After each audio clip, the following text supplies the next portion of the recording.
Hello guys, আমি চাঁদ চৌধুরী। আজকে আমার নতুন ব্লগস। এই দেখো, আমি সকালবেলা দোকান খুলে ফেলেছি এবং দোকানটা কেমন গুছানো হয়েছে, ক্যাডবেরিগুলো কেমন আছে, ফ্রিজটা চালু আছে কিনা।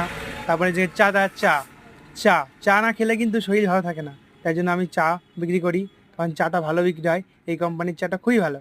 চাটা আমি আনিয়েছিলাম গাজল থেকে। গাজল থেকে মালটা এনে খুলছি, খুলে খুলে চেক করছি মালটা ঠিক আছে কিনা। প্যাকেটটা একটাও ছিঁড়া নাই, ছিঁড়া থাকলে লস হয়ে যেত। চাগুলোকে খুলে চলেছি এবং যেন সেগুলো ছিঁড়ে না যায়, ওটা দেখছি। এবং বন্ধুরা, এই দেখো আমাদের একটা কাস্টমার চলে এসেছে।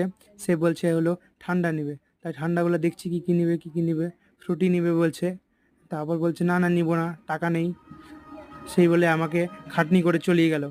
আমি উপর দেখছি কি উপরের পেপসিগুলো জমে গেছে, রাত্রে দিয়ে রেখেছিলাম। এই তো আমাদের ফ্রিজটা বন্ধ করে দিলাম। এই যে বন্ধুরা, আমাদের একটা নতুন চকলেট এসেছে।